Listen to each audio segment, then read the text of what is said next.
They say hospitals are where life begins and ends. Mine ended in the lobby, not from death, but from a silence I never expected. Not from disease, but from the person I gave life to, walking away like I was someone else's problem. My name is Clara Collins. I'm 67 years old. I should have known something was wrong when she offered to drive me. Emily hadn't visited in weeks. I'd been coughing, sure, nothing violent, just a tickle that lingered. But that morning, I felt lightheaded enough to call her, just to hear her voice maybe, just to remind her I was still here. She answered after 5 rings. "You don't sound good," she muttered, like she was already halfway out the door. "Get dressed. I'll pick you up." She didn't ask what was wrong, didn't say she missed me, just get dressed. We didn't speak much in the car. She kept her sunglasses on, though the sky was overcast. Her phone buzzed once, twice, then 10 times in her purse. She didn't even glance down. "ER?" I asked gently. "Lobby's faster," she snapped. "They'll triage you anyway." I nodded, folded my hands in my lap. I didn't want to be a burden. I never did. I thought, maybe this is her way of caring. Not sweet, not soft, but something. At the entrance, she pulled up to the curb. "I'll park," she said, and her lips almost twitched into a smile. "You go in. I'll meet you inside." I took her at her word. I walked through those hospital doors, holding nothing but my purse, my breath tight in my chest, though not from illness. I gave my name at the desk. The nurse took one look at me, then offered me a wheelchair. "She'll be in shortly," I said. "My daughter." They nodded politely. Of course they did. They'd heard that before. 30 minutes passed, then an hour, then 3. Every time the doors slid open, my heart jumped. Every time it sank a little lower. I called her phone, once, twice. By the 3rd attempt, I heard the cold finality. "This number is no longer in service." I didn't cry. My face didn't move. I just stared at the phone screen, as if the words might change if I blinked long enough. I asked a nurse if there had been an accident in the parking lot. She looked confused, then sympathetic. "She dropped you off?" she asked carefully. I nodded. The nurse glanced toward the waiting room, lowered her voice. "Ma'am, there's no record of her coming in." I leaned back in the hard plastic chair, my fingers curling tightly around the purse in my lap. It wasn't about the dizziness anymore. I could feel it now. The ache wasn't in my chest.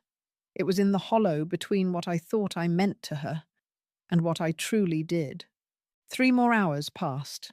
No messages, no apologies, nothing but the harsh fluorescent lights buzzing above me and a lukewarm paper cup of apple juice a volunteer insisted I drink. An orderly offered to call a cab. I thanked him, lied, said I was waiting for my husband. My husband's been dead for 17 years. He smiled kindly and said he'd check on me later. When I finally stood to leave, the sun had gone down. I walked out of that hospital on legs that didn't feel mine.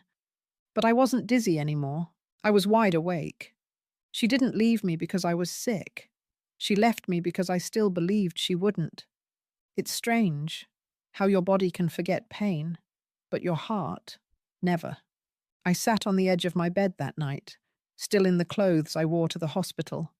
I didn't even take my shoes off. Just stared at the phone on my nightstand, as if it might suddenly ring and say it was all a joke, a mistake, a miscommunication. But silence has a way of making things real. That was the night I opened the old metal box under my bed, the one with the documents, the photographs, and the cards Emily used to make for me when she was little. Crayon-coloured hearts. "World's best mummy. I love you more than all the stars." One had glitter still stuck to it. It nearly broke me, but memories aren't always soft. I remember skipping dates just to attend her PTA meetings. Not once, but always. Her school projects became mine. Her tuition drained every cent I had. I borrowed money. I picked up substitute jobs. I went without. She never knew how much I bled to keep her shielded from life's cold edges. I didn't tell her when I was offered a chance to remarry. Twice. One man was kind, the other was wealthy. I said no to both. Emily needed me, and at the time, I believed I needed nothing more than her love. But something changed the day she met Marcus. He had charm, yes, slick charm, like oil over glass.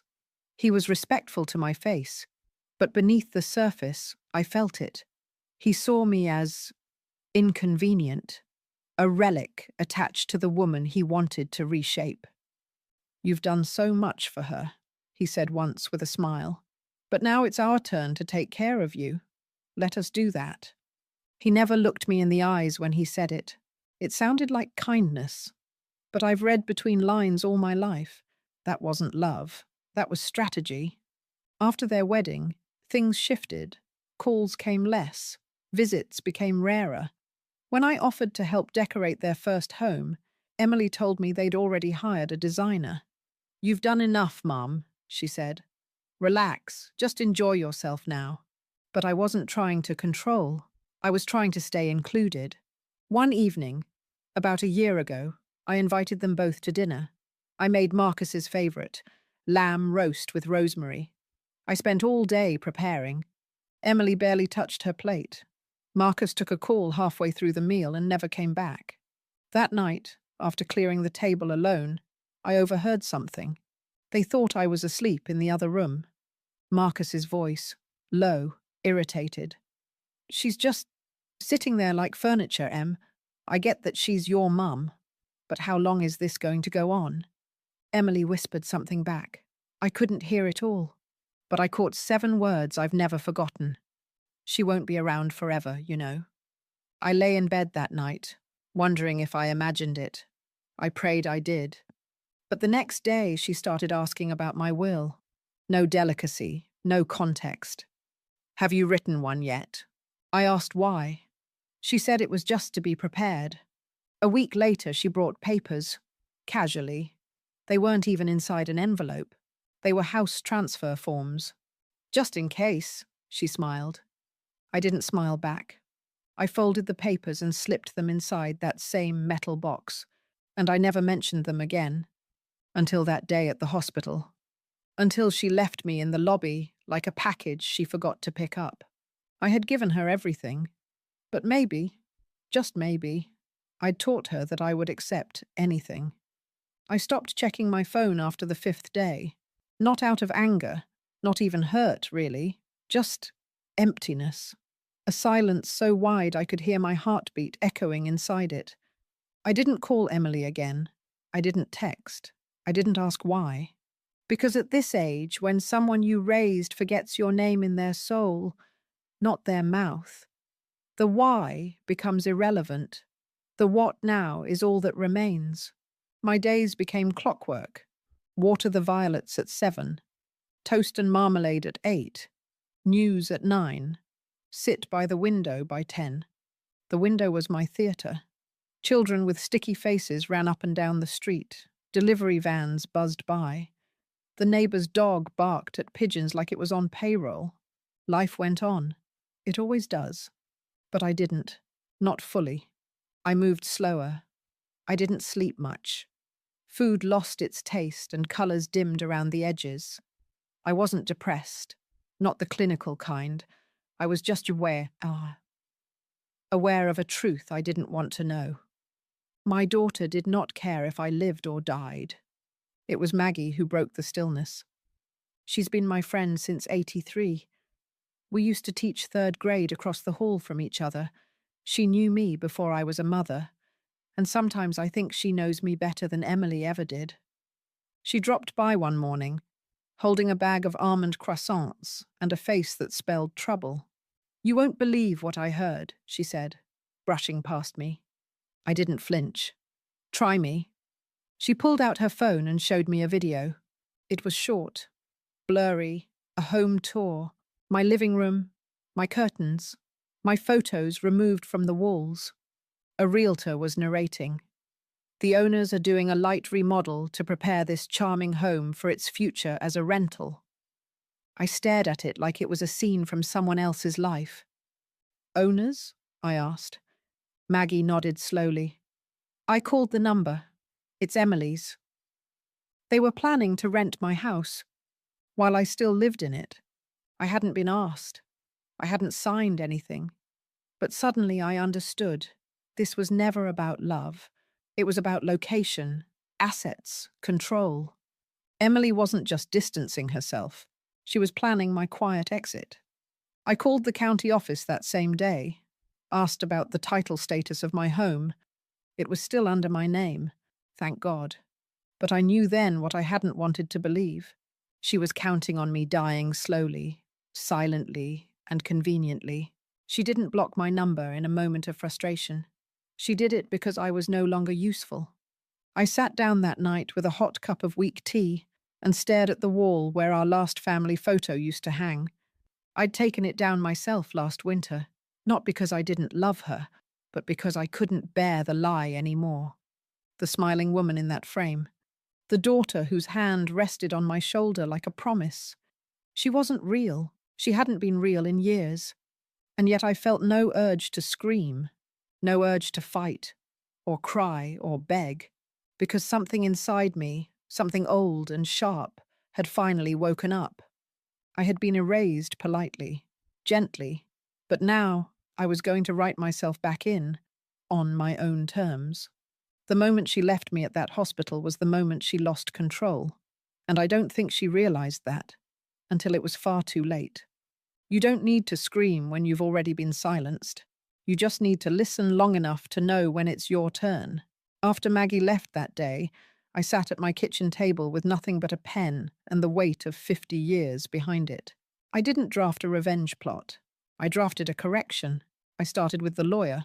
Not a big firm, just a quiet man named Richard, who used to be one of my former students, now nearly 60 himself. Mrs. Collins, he smiled over the phone. What can I do for you? I need to update my will, I replied, and I want it sealed airtight. I told him exactly what I wanted, and more importantly, who wouldn't be in it. Next, the bank. I moved my savings, all of it, from the joint branch Emily once helped me open to a private account under a trust name she didn't know existed.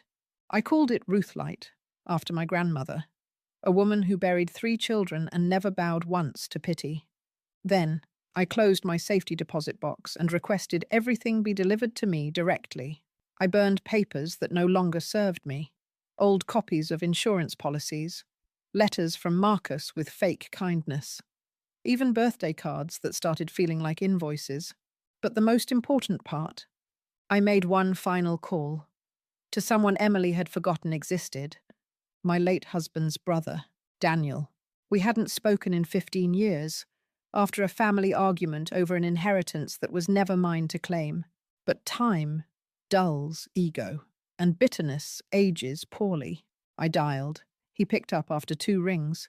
His voice, gruff but familiar, carried more warmth than I'd expected. Clara, he said, surprised. You're still breathing? I am, I replied. Barely. A pause. Then he said the words no one else had. What happened? We met for tea 2 days later. Same cafe where Emily once had her 6th birthday party. She cried that day because her cake didn't have enough frosting. I told Daniel everything, slowly, truthfully. He didn't interrupt once. By the time I was done, he looked at me like a man witnessing a slow-motion tragedy. You gave her your life, he whispered, and she handed it back in pieces. No, I said quietly. She didn't hand anything back. She just dropped it and walked away. Then I handed him a folder. Inside, my revised will, the deed, the new trust, a letter of explanation. And at the bottom, an envelope with a name scribbled across the front. Leah Hargrove. Daniel's brow lifted. Who's this? I smiled for the first time in days. A girl I took in, briefly, years ago. She stayed with us one summer while her foster family was away. She was 12, called me Mama C. I never forgot her. I'd tracked her down a month earlier, after Emily had started growing colder. Just a feeling in my gut that I might need to remember who I used to be before I became a mother to someone who discarded me. She was now 29, a single mother, working part-time. But when I called her, her voice cracked with joy. "You remember me?" she asked. "You kept my drawings?" I had, all 6 of them, still in a drawer in my sewing room. We met for coffee last week. I watched her play with her son, a bright, joyful boy named Eli, and I felt something stir that I hadn't felt in a long, long time, hope.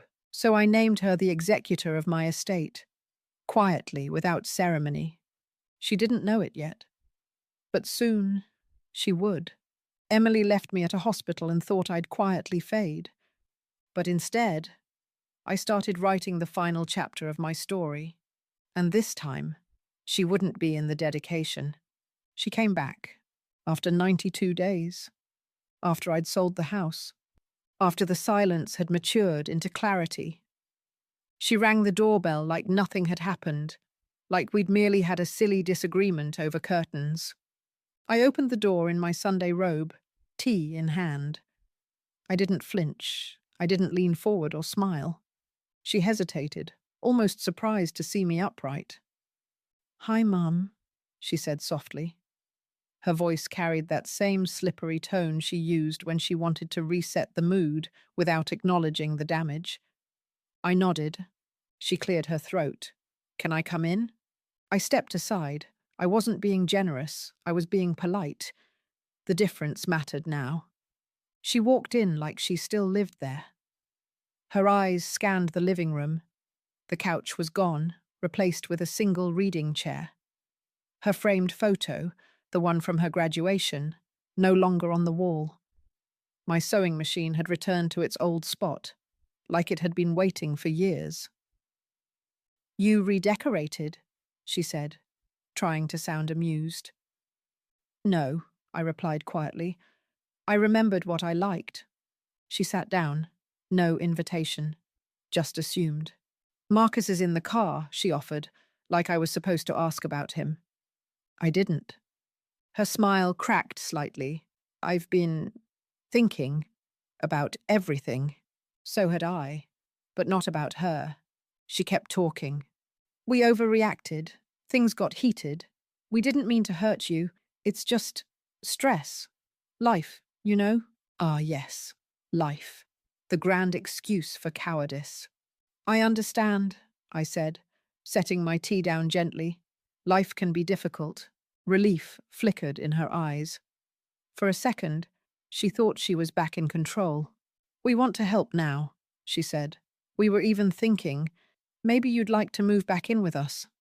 A guest house. Quiet. Peaceful. We'd cover everything. Everything. As long as I gave up this. As long as I disappeared properly." That's when I dropped the match. "I sold the house." She blinked. "What?" "Last month," I said.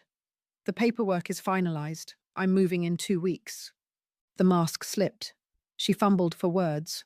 "But this is your home. You love this house." "I did," I replied, before it started feeling like a waiting room. She stood up, stunned. "You sold it without telling me." "Why would I?" She looked like she'd been slapped, but it was her ego that bruised, not her heart. "We had plans," she snapped, suddenly losing the softness. "We had people lined up to rent it?" I interrupted, finally locking eyes with her. "Without my knowledge?" Her mouth opened. Nothing came out. "I saw the video," I continued. "I know everything. You planned for my absence. I'm simply honoring your request." She sat back down, slowly this time, smaller now, less polished, like the air had been let out of her bones. "Mum," she whispered, "I didn't mean to abandon you, but you did. You thought I'd fade." She closed her eyes, and when she opened them, there were tears. Real ones, maybe. But I didn't trust those anymore. I'd raised a woman who cried when she was cornered, not when she was wrong. I reached for the drawer and handed her an envelope. What's this? She asked. A letter, I said. Not of hate, not of forgiveness either, just the truth. She held it like it was on fire, afraid to open it, afraid not to. Then I said the only thing I truly meant. You left me in a hospital lobby, Emily. You didn't come back. You didn't call. You didn't care. So now, I don't need you to. She stood slowly, her expression unreadable, and for the first time in her adult life, she didn't have a response. She walked out the front door without another word. Marcus never got out of the car. She thought she could return to the mother she left behind, but that mother no longer lived here. She never called again. No apology, no follow-up, not even a question about where I was going. And I think that's what broke my heart the most. Not the betrayal, but the fact that once the door closed, she didn't try to open it again. It was confirmation. I wasn't her mother anymore. I was just a liability she couldn't legally manage. 2 weeks later, the moving truck pulled up. It was early. The sky hadn't made up its mind about whether it wanted to rain or shine. I didn't bring much, just the essentials. My books, a few keepsakes, the sewing machine, the metal box. Everything else I donated or left behind. They could have the furniture. They could have the walls. They just couldn't have me. I taped one final note to the front door before I left. It wasn't for Emily. It was for the new tenant. Welcome home. She's all yours now. Be gentle with her. She raised a lot of love once. I moved into a small cottage outside Asheville, 2 hours and a lifetime away. It had a garden, a sunroom, and most importantly, no memories. Not the haunting kind, at least. The first night I slept there, I didn't dream about Emily. I dreamed of silence. And for once, it didn't scare me. The letter I'd given her that day, it wasn't just words. It was my severance package, not just from her, but from the woman I'd once been. Here's what it said. Dear Emily, you left me in a hospital lobby without checking if I had water, a blanket, or breath left in my body. You blocked my number.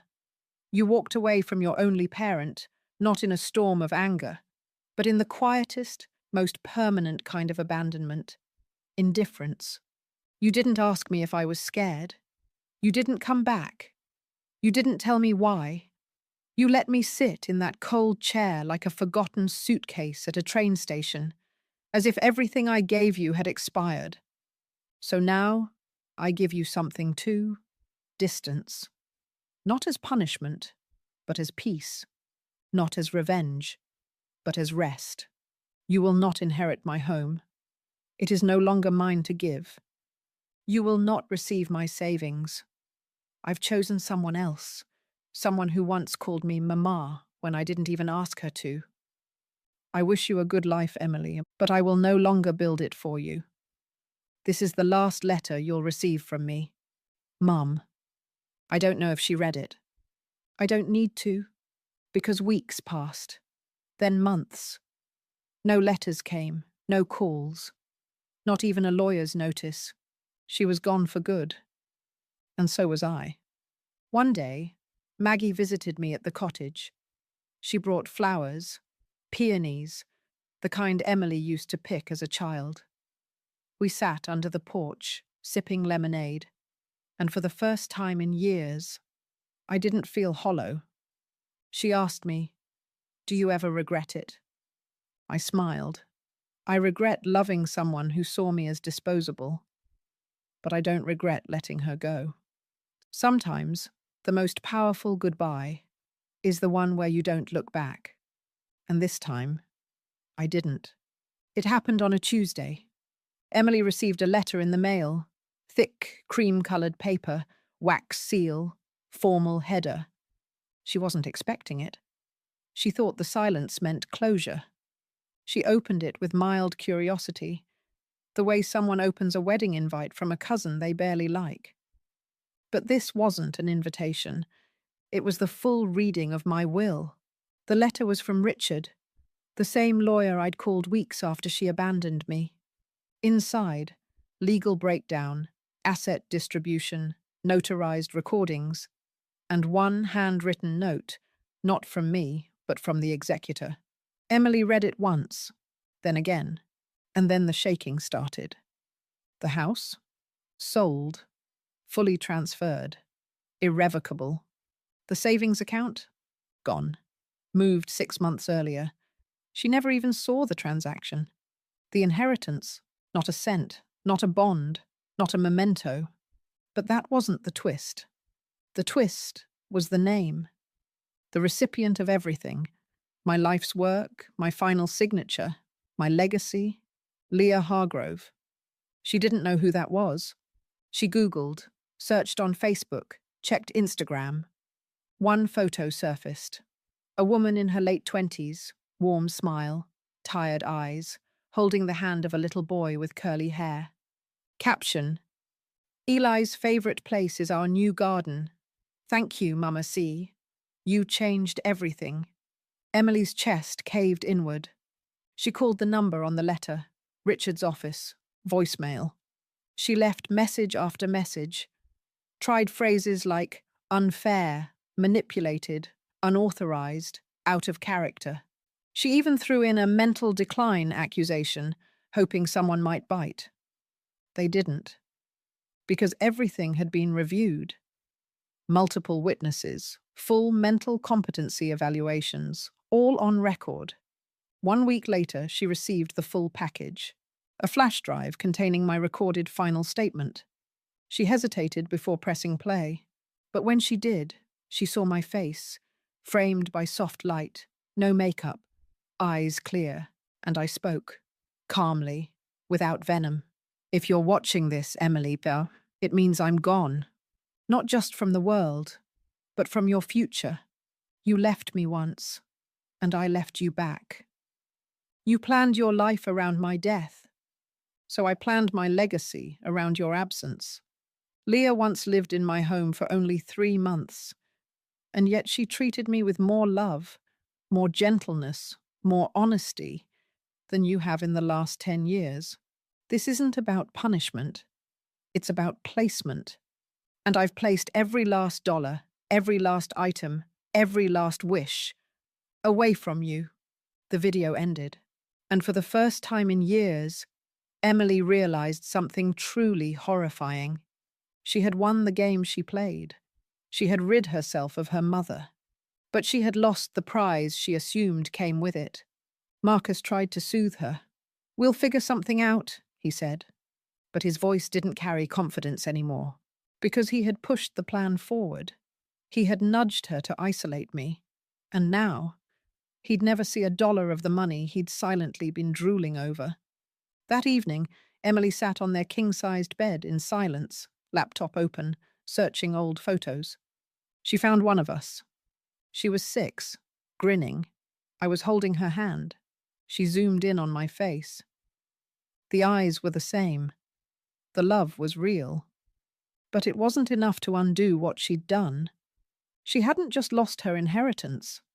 She'd lost the only person who would have forgiven her for everything.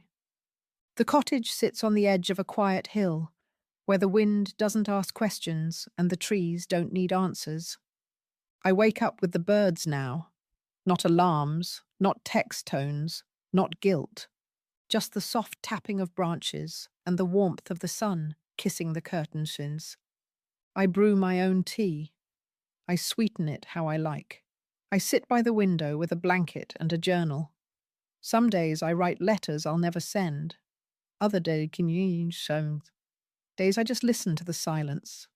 And for once it sounds nothing like loneliness. It sounds like peace. Leah visits often. She doesn't knock. She just opens the screen door and calls out, "Mama C?" And every time she says it, I feel something in me settle, like a quilt finally stitched closed after years of fraying at the edges. She brings Eli with her. He's 5 now, loves bugs and picture books and sitting on my lap while I read him old fables. He calls me Granny Clara, not out of obligation, not out of blood, but out of love. One afternoon, he found my old photo album. He pointed at a picture of me and Emily. "Who's that?" he asked. I smiled, softly, no sharpness in my throat. "That's someone I used to know," I said. "She helped teach me something very important." "What's that?" he asked. I looked down at him and whispered, "That giving doesn't always mean keeping, but loving doesn't always go to waste." Leah never asks about Emily. She knows, in the way some daughters just know, which doors their mothers needed to shut to survive. But one day, she brought me a box, wrapped neatly, no occasion, no expectations. Inside, a scrapbook. On the first page, "This time, you're in the center of every photo." I cried, not from sadness, from arrival. On the anniversary of the hospital day, the day Emily left me behind, I did something simple. I lit a candle, not for mourning, not for her, but for me, for the version of myself I finally released that day, the one who thought love meant tolerating everything. The news reached me eventually. Emily and Marcus divorced. Finances collapsed. He moved out. She took a job in another city. I don't know where. I didn't ask. Sometimes Maggie tells me bits she hears. I listen kindly. Then I move on. Because I've learned something no mother wants to learn, but many must. Some children are not your future. They are your lesson. The garden outside blooms like clockwork now. Peonies, daffodils, ivy that climbs but doesn't choke. I named one rosebush Second Chances. I named the other Never Again. They grow on opposite sides of the path, and both, somehow, are beautiful. As I sit here writing this now, I think of the girl I was when I first held Emily in my arms, how full my heart was. And then I think of the woman I became when I let her go, how free my soul feels. I gave her the world, and she gave it back in silence.